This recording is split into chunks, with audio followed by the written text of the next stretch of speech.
There's a couple of things in this. Good morning. There's a couple of things in this. The first one is La Liga's restrictions on transfer and wage spend, and what they do with that is they set that against the short-term financial performance. So last year's finances, it's based on revenue plus some factors around short-term debt, and what that gives La Liga is a figure that they then say to the clubs, you can spend X amount of million on transfers and wages this season, and it's up to the club how they spend that. So they can choose to spend it on transfers and wages, or they can do one or the other. But it's not a financial fair play restriction as such, but it is there in the league regulations, and that's what's happened here with Barcelona. Obviously, that figure has been reduced because of the pandemic, and Barcelona simply couldn't afford to keep Lionel Messi, even with the 50% reduction in his contract. So that's the slight difference in La Liga. And then if we look at PSG, obviously that regulation isn't there in that league. And of course, then we're talking about different financial firepower with PSG. Of course, that links us to the ownership structure.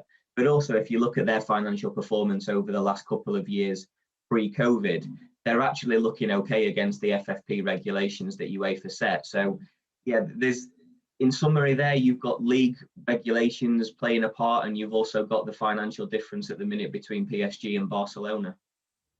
CVC coming into the sport now. This is an interesting new participant in the sport with deep pockets and plenty of dry powder. If you look at private equity, do we assume that we're going to see other entrants trying to find their way into top flight football, given how attractive some of the revenue streams are?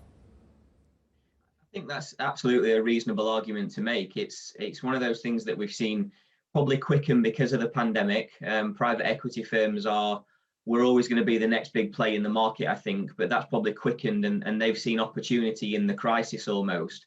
We know that CVC have made a lot of money in Formula One in recent years. They've looked to secure rights in rugby union, and it's also interesting, I think, that they're looking at buying the leagues and making stakes in the leagues rather than the clubs. I think that some of those private equity firms are seeing potentially more value in investing in the league, and that's the case with CVC here.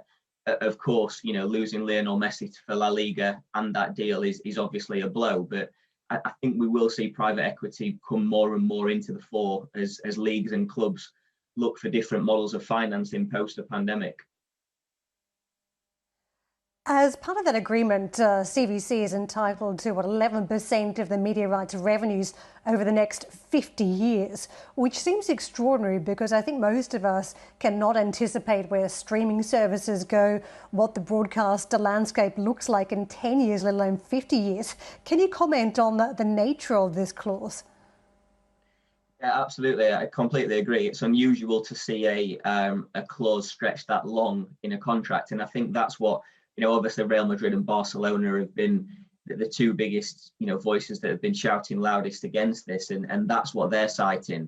So I think each club again has got its own individual reasons for that. I think if you look at those two clubs, what they would argue is that they can always make more money out of their own audiovisual rights, or there's better deals to be struck. As you say, we need to look short term for growth in the market, and that's a factor here. But some of the other clubs, of course, and if you look at that deal, it does include the clubs in the division below La Liga. So there's other clubs in this mix where actually that money is a very attractive proposition, and they probably know that it's about as good as they're going to get. So you have this, again, this power play between clubs within leagues when we look at things. Hi, I'm Joanna Bersecci, and thank you for watching. You can check out more of our videos by clicking on the boxes on the screen. And don't forget to subscribe to our channel for more from CNBC International. Thank you for watching.